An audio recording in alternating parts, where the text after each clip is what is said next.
Hello, you wonderful people, and welcome to another episode of Not Too Comic Book. This being a show, I talk about TV shows that are adaptations of comic books. For today's episode, I'm going to talk about the latest episode of Agents of S.H.I.E.L.D. A lot of really interesting things went down in this episode, so let's break it down.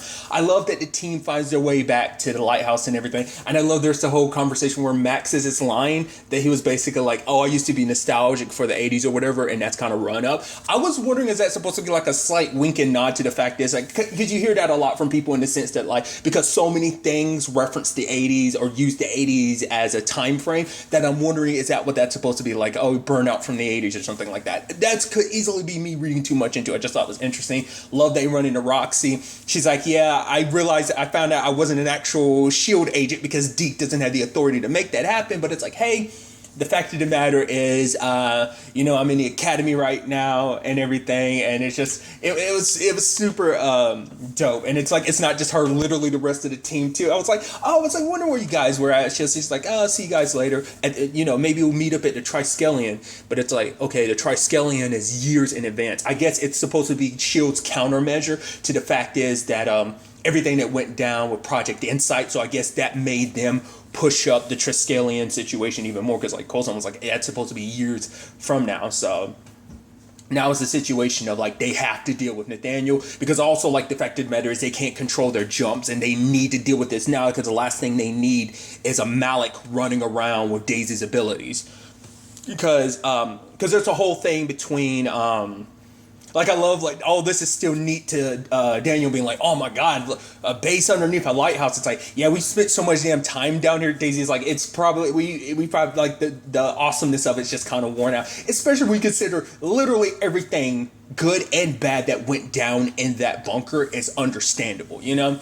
But the fact of the matter, beneath the lighthouse, I mean. But then, like, Daisy has that conversation with Jim of like, do you know where Fitz is? Like, do you, like, what was the last thing you remember when you're being attacked by the Chronicle? She's like, no, like, why are you even asking that? It's like, when you had that thing out of you, she was like, you were losing, like, she was, like, she's, the word Daisy uses, inconsolable. It's like, that's the thing, like, that's the big thing, like, what is it that Gemma, like, did, or what happened that, like, broke her like that, whatever it is that the main, like, because then it starts getting into that conversation later on, because she talks to Deke about it later on. She's like, the fact of the matter is, who's to say that Fitz is the one that's been leading this entire time? That basically the Zephyr could have been pre-programmed to always follow the Chronocoms wherever to go throughout history. The fact of the matter, because they've always been under the belief that it was, Fitz sending them the coordinates. It's like, okay, the Chronocoms are there, I'm going to send you there too. But it's like, what if those were always pre-programmed to follow them no matter where, that it's not Fitz actively doing it? But then it starts, because Deke's telling her, don't even go there. Like, she's like, what if Fitz, she doesn't directly say it, but what if Fitz isn't alive? Like, what if that's the thing I'm blocking myself from remembering? Is the fact is that Fitz actually isn't alive by keeping him alive by, maybe it was something so terrible that she doesn't want to remember. Like, you can't help but, she can't help but go down that route. But Deke is like, no, you can't even think like that. Don't think like that. Fitz is still out there somewhere, He always kind of is. So it's like, that's it, them at least being hopeful in that situation. But obviously, the whole situation is they got to protect Jiaying, because it's like, well, because they also got to ensure that Daisy's future exists. So also they can't let, her fall into Nathaniel's hands. So she's there. But before she got there, May and Yo-Yo were about to tell Daisy about the whole Cora situation, like her having potentially have a sister. And I like this episode did answer a question, because like, it's been a while since season 2, so like, I didn't remember. I was like, did Cora ever come up? But it's like, no, considering the circumstances and stuff like that, it's like, oh, like, your sister, you did have a sister, but she died, and I'm sure Jiaying just never wanted to talk about it. Like, especially now we see the circumstances, like, your sister would have killed her, she did kill herself in the original timeline, so why would a mother ever want to, relive the pain of losing a daughter, especially when she has another daughter in her life? But that's a whole thing. And obviously you could tell and I appreciate this episode too, because it's like, it brings us Daisy and Jiaying being reunited. I mean, granted, years in advance, but still, it's still a thing of like, wow, like, this is nuts, It's just like, because let's not forget, because once again, like the last time she saw her mom, the circumstances, in season 2, so it's like, oh, especially remember the last time she saw her mom was her mom dead, in fact, her dad being the one that killed her just to make sure that Daisy didn't have to be the one to do it. So that's obviously like a painful, memory all in its own, but obviously it's kind of a thing of like, and once again, Coulson's in that mindset of like, he's like, I'm disposable. They're like, you're not disposable. Because Mac is like, don't even think like that. But he's like, fine, at the very least, I'm recyclable. It's like the fact that, once again, like the fact that Coulson talks about himself like that, it's actually kind of depressing. Like, it's kind of like, oh, like, because he doesn't like, there was at least, I think there was something to it at the beginning where he's just like, hey, but now it's gotten really like, I think, after dying again and now being trapped in a TV for like a year, now having his body remade, I think it just all just sunk in and just like, yeah, like, how long am I going to go through this rodeo, I just thought that was like, I think that's such an interesting element. Like, you compare him at the beginning of the season, like, yeah, he had to process it all, but at the same time, it's like, it seemed like he was okay with it, but now it's just kind of like, no, just like, I'm the most disposable person on this. I guess because, especially after the Enoch situation, after having to, especially because last episode of the Time Loop, he watched everyone die over and over and over again, and that chips away at you, and especially for him feeling like he's not human, like, it's like, oh, like, do I even have a soul? Is it just ones and zeros that make me feel the way I feel? Are they actually even feelings? I mean, May can't feel anything, so that's a whole thing. So because of that, he goes with Gordon to infiltrate Afterlife, but because of Sybil, they already knew ahead of time what was going on, because now they're all about giving powers to those, because not only is it like, oh, we're giving these powers to humans who weren't necessarily chosen, we're giving these powers to humans whose destinies were kind of written in the stars. Like one particular person, John freaking Garrett, I was like, holy shit, that is a blast from the past. Which is ironic to say the term blast, because he did get blasted. He even references that later on when he meets Coulson. He's like, yeah, you literally blasted me with a space laser. Which is also interesting, you think about it, because, like, let's not forget, Garrett had a role in getting Ward to where he is. So it's like, this can not only just impact this few, like, I mean, I don't know if that's an angle they're necessarily going to tackle. I mean, like, I don't even know if Ward's even, like, born yet at this point in time. He might be. But it's like, who knows if that's a route they'll necessarily go down. But regardless, the fact of the matter is, Nathaniel was giving people who were people who weren't supposed to be alive. These are people that were killed by S.H.I.E.L.D. And we kind of get a little insight into his thinking. I think that's interesting, because obviously it's like, because Coulson's like, why are you even doing all this? It's like, you know what Sybil wants. The Chronocoms want to rewrite this world. It's like, no matter what you do, it doesn't matter. But I guess for him, it's like, whatever plans they have, either he has plans of his own that's going to counter that, or he just kind of goes, it's part of the anarchy, it's part of the chaos, who cares? Because for him, he's tired of the structure of it all. He's tired of S.H.I.E.L.D., of Hydra. It's like, no matter, and even kind of compares Afterlife to it. Like, there's such a hierarchy to everything. There is this, there's a structure that needs to be taken down, because it's like, all these people do things that they believe it's for the greater good in their own reasons, and it's just kind of like they hurt and kill so many people in the process, and he's giving some of those people a second chance, like the people that S.H.I.E.L.D. deemed, oh, like, I mean, we see the beast that everyone becomes. I don't remember if they ever went into, like, why Garrett, ended up joining Hydra. I don't think they ever went to the ins and outs of that, but now we know why, because basically 7 years from now, from where they're currently at, he gets hurt, and S.H.I.E.L.D. kind of doesn't rescue him, and eventually he holds a grudge against S.H.I.E.L.D., and that's why he ended up joining Hydra. Like I said, maybe they brought that up, but once again, Garrett's whole storyline, like, just was a season 1 thing, so that was, like, ages ago, So I just thought that was just kind of interesting, and Coulson trying to talk to both Nathaniel and Cora about, like, not doing what they're doing, and Nathaniel's like, oh, you're trying to talk to my better angels, and it's like, no. It's kind of interesting. It's kind of hard to say, like, is he better than his father, or is he worse, or is he just kind of, I think it might just be a situation of, maybe he is worse, but it could just be he's just an entirely different beast all on his own, But Cora won't listen either because like she's kind of been brainwashed and now she kind of has freedom from that because he did save her when literally everyone else in Afterlife wanted her dead except for her mom. So that's a whole thing, And especially considering she knows what her future could have been and he ended up helping her get control of something no one else could do. She found a freedom in all of it. So she's excited by all of this. I love Garrett when he sees Coulson, because Coulson's like, do I know you? He's like, yeah, it's me, your buddy, John Garrett. He's like, yeah, I saw those there. You should understand a guy who's died so many times. And he's like, I loved watching each one of them. He's like, which one was your favorite? He's like, basically, he was referencing Loki stabbing Coulson. And I'm like, man, when you actually think about that, for one, that was forever ago, because let's not forget, that was 8 years ago. Jesus.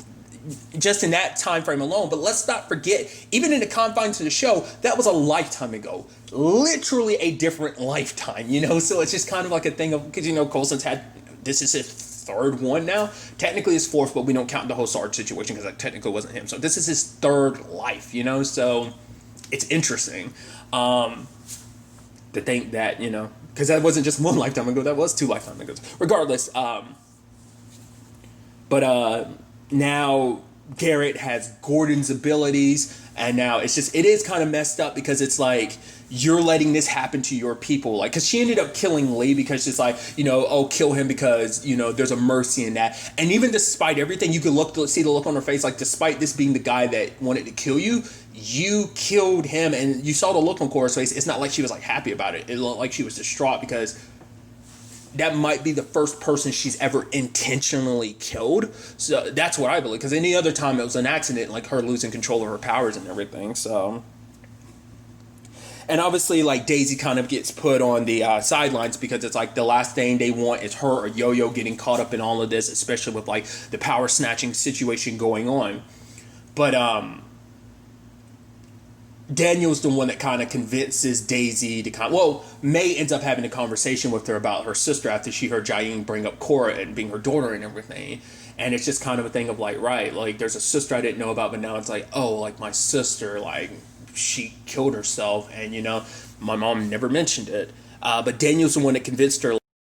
Mac had given Daniel, like, a rundown a little bit of their history, like Jiaying and Daisy's history, but never got into like the sadder details at the very end of it all. And Daisy's like, yeah, like, things just got bad, it's like, she's like, it's a long story. But Daniel kind of sees it as an opportunity. He's like, you get to know her, but it's like, she's like, I can't, the time stream, it's like, dude, he's like, basically, like, the time stream's completely screwed up. The fact of the matter is, use this as an opportunity. He's like, you're talking about a guy that, has supposed to long since been dead. And he's just like, if you want me to, he's like, I'll be by your side. And if you need an out, I'll be your out. And she's like, you really are a square. He's like, harsh, but yeah. Because for him, it's like, there's so many people who are long gone for him that he wish he had an opportunity to say goodbye to him, but he didn't get that chance. It's like, you have a chance now to know your mom. Like, take this opportunity, especially for Daisy, who grew up not knowing her mom. She knew one version of her mom, the mom she met in season 2, the one who had terrible things happen to her and it changed and warped her, So this is the opportunity to know your mom before all that, And I thought that was such an interesting element. I also appreciate, like, Daisy's a little awkward around it because he's like, no, let me get your bag. Like, get some weight on this leg and let me feel great about it. And I thought it was so interesting. She's like, oh, okay. I guess because no one else knows about it. But, like, once again, I could be mistaken, but the kiss was before the time looped again. So it's like that kiss didn't happen. He doesn't remember it. She does. So that's why I think she's almost kind of a little awkward around it. Because I like I said, I could be misremembering, but I'm pretty sure the kiss, not unless something ended up happening in one of the time loops we didn't see, or whatever the case may be. I don't think he remembers, but she does. And the question then becomes like, are you going to say anything about that? Because you remember the kiss, he doesn't. So we'll see on that front. But she does get to talk to Jiaying, kind of, ends up showing her powers and everything. It's like, right, they remind me of, and it's like Nathaniel, it's like he took your powers, that's how he got his. And so I thought it was interesting because obviously, like, Daisy doesn't go into all the details. She's like, we're from the future. You trained me like 30 years from now and stuff like that. And it's like, oh, okay. So that's where things kind of, she kind of keeps it super vague. Because I was wondering if Jiaying had figured it out immediately. She's like, you did seem familiar. But she kind of correlated to the whole Nathaniel situation. But I think even there's something there she recognized. She just wasn't sure what it was. But the whole thing is like she ends up talking about, because it's like, it's also probably really sweet for Daisy to hear like about, it's like, oh, like for the first 3 years she clung to my leg, the whole Cora situation, and I think it's, once again, this is a side of her mom she never got to see. She never got to know the more motherly side of her mom. And I think that was, because I think it probably makes her feel good, but also sad because it's like, oh, I never got to experience that because I grew up, all alone, so I grew up never knowing you, so I never got to experience as Cora did. To be fair, Cora got to know you before everything went sideways for you, so, but nevertheless, I thought that was such an interesting, development in, especially because, Daisy kind of brings up her own relationship with her own mom. She's like, I never really got to know my mom. And when I did find her, and it's like, and Jiaying's like, she hurt you. And it's like, yeah, like just some bad stuff. She was different, She wasn't like, you kind of hope who your parents are going to be. And then when you meet them and they're not who you hope they'd be. But then Jiaying, it's like, everything a parent does, they try to do good. It just doesn't always work out the way they want it to. And once again, the irony behind the words and stuff like that, because Jiaying has no idea. But obviously, it's just, it's ironic even for Daisy, because it's like, once again, seeing the side of your mom you never got to see, but also knowing what her future holds for her. Not only what was it, Whitehall, what he does to her, but also like, what she becomes. So that's a lot. But when it's all said and done, Garrett's got, Nathaniel kind of pops him in the shield, and it's like, are they after Jiaying? Because the whole thing was about like, oh, you want the same thing I want, immortality. So it's like, is this about Jiaying? And when the time comes, like May and Garrett face off, and I love that she kicks his ass like a little bit. It's like, it's kind of stepped to the wrong one. But then partway through it, he remembers, he's like, right, bye, and kind of teleports away. I even love that Coulson gave. He's like, oh yeah, what's this word for this? Coulson's like, it's called teleport. He's like, yeah, I like that word. Thanks, Phil. I love that. But nevertheless, when it's all said and done, though, Nathaniel confronts them, and he spills the beans in front of Jiaying about Daisy being her daughter. And she's like, she's like, the mother you were talking about, that was me. But she was like, I would never. And then like Nathaniel proceeds to tell her her future about what happens to her, and then like what she tried to do to Daisy and everything. And then it's like Daisy's telling him to stop. And he keeps going, and before he could get to the line of like, but who's the one that actually snapped your spine? It was good old, and then Daisy quaked him. But he's like, oh, I'll give that a B plus. And then like he quakes her, and she gets hurt. But Jiaying protects her because it's like, don't stay away from my daughter.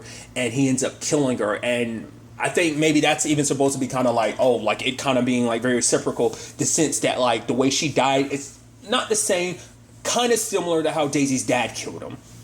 And obviously killed her, and in that moment, like Daisy, you could tell like the place was quaking, like shaking like crazy. Like you killed her mom, and like he underestimates Daisy. Like you don't want to piss her off, especially when she goes full force. But May showed up, and obviously now it's like, okay, so that makes Daisy makes her she's a paradox now, much kind of like Deke is, as well. So it's like, I mean, a lot of them are, well, because even Mac's not necessary, because Mac's not a paradox, because at least he was born. She hasn't been born yet. So it's like, what does this mean? Not unless Jiaying isn't actually dead, but like snapping her neck is what stops her healing ability. Because like I think it's like you have to like disconnect like basically from her brain. It's basically kind of like zombie rules to stop her immortality. I guess that, because that's how she ends up dying. Like I said, in the original timeline, but Daisy being there holding her, Coulson ends up confronting Cora, and Cora now knows about her sister and everything. Probably doesn't know about her mom being dead, but like despite everything, it's like I don't think it's going to be the easiest thing, because obviously it's like, this is going to be interesting too, because it's going to be an opportunity. Well, she knows all about Daisy because of Sybil. Daisy knows nothing about Cora. So it's going to be like, okay, like our mom's dead. And it's like, well, Cora's probably not going to care, but, Daisy is. Which is going to be so interesting because Cora dislikes their mom so much. She grew up knowing their mom and dislikes her so much.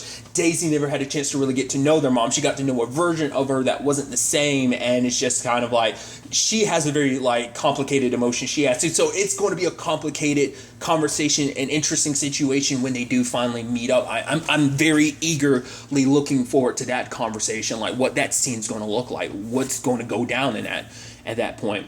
I do love that we do get a chance to check out, the upgraded Yo-Yo. Dude, once again, that shit is sick. Because even Mac being like, he contacts Yo-Yo, but she gets there super crash. He's like, oh man, he's like, I'm super still not used to that, So, luckily, they were able to rescue all the Inhumans that were locked up. But now it's a thing of like, Jiaying wasn't who they were after. It turns out the person they were after was Simmons. And so it's like, well, why is that? Well, they end up taking a Zephyr. It's like, well, you have a time machine now, but to be fair, it's not 100% working. But then it's like, is it because they know what Simmons knows? But it's like, well, they probably don't know about the fact is that she's got the whole thing to make it so that she doesn't remember. But it's like, what they're really after is Fitz, because Fitz is kind of the key component to all this. So I think we're finally going to get to the point of understanding, like, okay, so what is Fitz's situation? What has Simmons been hiding from herself and everyone this entire time? Like, what was that moment last episode, that like devastation that Daisy had talked about? Like, what was that all about? I think we'll finally be getting some answers towards that. So it's going to be interesting to see where things go on that front. Let's not forget Deke is also on the Zephyr. Like, it's going to be interesting to see how this whole situation ends up shaking out, Because that was a question I brought up before too. Is like, what's this situation going to look like? Because once again, this isn't working in-game rules where they can go back to the original timeline. It's like, no, whatever future they go to is going to be a different future. But also at the same time, it's also like there's a paradox situation going on here. So, like I said, depending on if Jiaying is actually fully dead, and I think she is, but it's like Daisy isn't born yet, so Daisy's a paradox. So it's like, will they be able to go back to the original time? Once again, you can't forget Enoch's words about, like, the fact is that, this is this team's final mission. Like, they might survive, but they'll never be a team again. Like, what that necessarily means, like, a lot of questions on that front, clock is counting down to the end of the series, so I'm interested to see where all this ends up taking us going forward. But really, that's all I want to talk about. Until the next time we meet, be happy, be safe, live life to the fullest, and enjoy it. Good day, and goodbye.